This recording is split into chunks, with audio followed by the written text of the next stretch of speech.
Okay, so this isn't anything surprising or shocking. We don't have a lot of Dokkan content, so we've got a producer's letter to go over. I'm gonna let this play for the most part and then give you my thoughts and opinions when they drop something significant or they say something significant. But we all know about the Extreme Z Awakenings. I literally made a video about this. It should, by the time I upload this video, that video should already be posted. But they dropped a producer's letter out of nowhere. I don't think they really warned anybody. They didn't really give us a warning. They sort of just dropped this. But they dropped a lot of heat in this letter, so I did want to go over it. Fusion Reborn Goku Angel and Vegeta Angel and Boiling Evil Super Janemba. After featuring Dragon Ball Z Bio Broly in Part 3 of the Worldwide Celebration campaign, we will be focusing on Dragon Ball Z Fusion Reborn, bringing you these two characters for Extreme Z Awakening. We will announce their abilities at a later date, so make sure to check them out. Plus, with this time's Extreme Z Awakenings, we are adding new stages to Dragon Ball Z Memorable Battles Movie Edition. We have prepared skill orbs exclusive to the... Okay, this is actually a W, and I'm going to tell you why this is a W, because most of the fights are ass. I'm just going to put it bluntly. So I'm hoping Gogeta and Janemba actually put up a fight. I hope they're actually more difficult than the Blue Zone. I hope these are real difficult fights. But, I mean, since they're dropping EX skill orbs, I'm not really expecting it to be hard. But, hey, it is what it is. It's more content, so I guess. Two characters introduced, so try getting them. That's all for the Extreme Z Awakening info.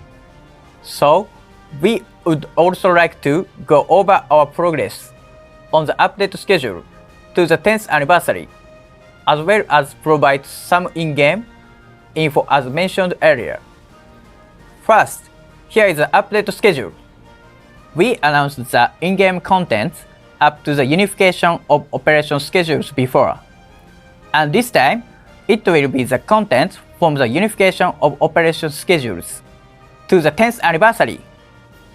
Please take a look. This time, we will reveal in-game info up until the 10th anniversary. The main key points are in-game event info, in-game updates, summon formats for future summon. Okay, so wait. They're going to have a Dragon Ball Hero celebration. They're going to keep doing these?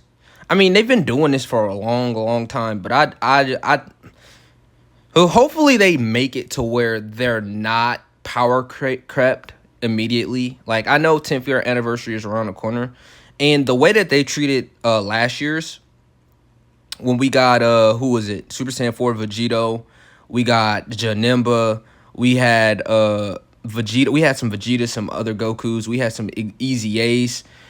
It was a lot of content for sure, and it was good. The banners were extremely good. It was like guaranteed featured each 50 stones. Like, you always got a guaranteed featured. So I liked the format and I liked the direction they took it, but I didn't like the fact that they only gave us like 2 months to really even call them valuable units. Like, they came out, they were good. As soon as New Year's came, as soon as 9th year anniversary came, you couldn't run them anymore. Like, they were only good for, I think these are the units that were, I don't remember a period in time where units got just completely destroyed immediately, like how the heroes got completely destroyed immediately. You still, like, they're unrunnable now. Like, you can't run a full Dragon Ball superheroes team in any of the difficult content. I don't think Super Saiyan 4, Double Super Saiyan 4 Vegito's team probably could, I mean, if you get extremely lucky, probably can take on Gogeta. I don't think you can take on Cell Max. I definitely don't think you could take on anything after 9-year anniversary content. And I'm talking about like the top tier fights. Like, Bulma is definitely not happening. I don't even think they could beat Evo Blue Vegeta. I don't think they could. I don't think they can handle anything. So, I mean, I guess it's a good thing, but I'm hoping that they're so busted to where it's like, okay, they'll at least be able to survive 10th year anniversary content. And am I going to recommend you summon? I'm probably not. I'm probably going to skip heroes just to save my stones, just for the possibility of, getting 2,500 stones. And just if I don't get a specific unit I want, maybe just being able to coin them. I mean, anniversary, they did talk about pity as well, so I'll let this video play a little bit longer. Held in user campaigns. Let's get started. I'll leave it to Ken for more details. I got you. First, here is the in-game event info. Bardock, who debuted in Okay, Quest Dokkan Story chapter. this is they're just talking about how the LR Bardock is gonna finally be able to awaken. They're not making it seem like you can awaken him to LR yet, but I guess we're gonna be able to Dokkan awaken him into a TUR and Frieza as well. So we're just gonna skip past that because that really doesn't matter. This is talking about 10th year anniversary. This is actually very important. So version have been unified. This means that this campaign, as well as the 10th anniversary itself, will be held at the same time as the Japanese version. Let's all Global celebrate sync, baby, and global enjoy the 10th sync. anniversary with the users worldwide. This campaign will continue until January. Every month, there will be different missions that focus on various characters that appeared during the specific time periods. For example, we'll focus on characters who were released up until the 2nd anniversary in October. In November, we'll focus on characters who were released between the end of the 2nd anniversary and the end of the 4th anniversary.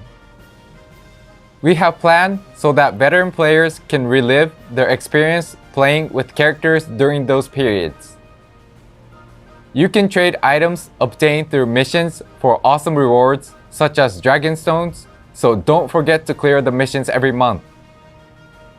Plus, certain characters Okay, now I told you, I thought they were gonna, if you've been watching my videos consistently, I've been saying that I think they're gonna pull out all the stops for 10th year anniversary because this is a huge landmark. Like 9-year anniversary is cool, but 10th anniversary, like for this game to be literally going into the double digits of success, I know they're gonna pull out every stop in the book for 10th year anniversary. So they're getting the hype train started now. And so this is why I think 10th year anniversary is going to blow everything out of the water. I'm expecting so many free stones. I'm expecting so much Easy A's, sub Easy A's. I'm expecting new mechanics. I'm expecting them to pull out every stop. I'm like everything you could think about. Super Easy A's. I'm talking about multiple of everything. Like I think this is going to be the best celebration hands down. And I know we get to damn near always say that like when a new celebration comes out and it's like a main campaign or like a mainline thing, like, oh yeah, this is definitely like the best. But I think 10th year anniversary is going to be better than the 11th year anniversary. Like for an example, I think 10th year anniversary is going to be better than the entire rest of the year. I think 10th anniversary is just going to not, I don't think 10th year anniversary is going to be surpassed until maybe, I don't know. But I don't even expect the 11th year to come close to 10th year. I think people are going to talk about 10th year for a long time. But this is good. October, November, December, January. They're basically gonna release, Easy A's, units, basically to get you caught up and get back to the hype. It's basically what all they're explaining right here. will be strengthened in November and December for limited time. So please wait. Damn, hold on, wait. I just peeped that January they're stuffing in 7th, 8th, and 9th year. Oh my, that's gonna January leading up to February is gonna be a hectic month. It's gonna be really hectic because remember, January we're still gonna get New Year anniversary unit, New Year's unit. So that's gonna be a packed month. That is going to be a packed month indeed. Enjoy challenging events with your favorite characters. Next up, let's look at the update info. This is the update of the character details page. We plan to also update this gradually in the 10th anniversary. But here are two main updates for now. Firstly, we will visualize the number of times certain actions were performed in battle. Here is the actual in-game display. The number of attacks performed, super attacks performed, hits received, guards and evasions will be displayed separately, and the total will be updated as the battle progresses. Ooh. You might have encountered situations like, how many times did I evade? In counting passive skills, conditions in battle. Secondly, we added a details button for the passive skill section in the character details page. Until now, you have to hold the passive skill button to view the details, which have made it hard to see depending on the section you wanted to check or the description being too long. However, with this update, you can easily check the details of the passive skill. Moreover, for minor fixes, I think we this is a have good thing. remade Like, some of the icons. It doesn't hurt to With the new design, they are now easier to distinguish in one glance. Disappointed, and it looks sort of good. That's all for the UI improvements for this time, but we will keep on considering further improvements in order to let players have a better gaming experience. Next up, we have info on the changes to the Greatest Warrior. We designed the Greatest Warrior for new Dokkan Battle players to learn the basics of the game through these panel missions. However, there were some issues, such as having too many missions that take a long time to complete, having a hard time clearing events with the recruited LR Goku and powering up characters recruited from summons. Too much content are available after clearing the missions, making it hard to know what to do next. So, we are planning to implement the following adjustments, allowing players to clear the missions at a better pace. Players can recruit 6 characters and form a category team just by clearing the panel missions. The event will not only teach players how to play the game, but will prepare you to become an intermediate to advanced player. These changes will be reflected starting from this update. Okay, hopefully I'm right about this part. I think, hopefully, if they're explaining this correctly, you get these units and you could pretty much clear all the free-to-play events in the game instead of grinding up specific units. Furthermore, we plan to improve the user interfaces related to the panel missions as well. Please check the in-game notice for more details. In preparation for the upcoming 10th anniversary, we are taking this opportunity to implement this update for format players and those who are interested to play but feel like they can't catch up. If you know any friends or colleagues like that, please invite them to play and prepare for the 10th anniversary. About the updates in the 10th anniversary, we plan to include updates such as introducing new skills and improvements on game display. For more details, please wait a while for the 10th anniversary.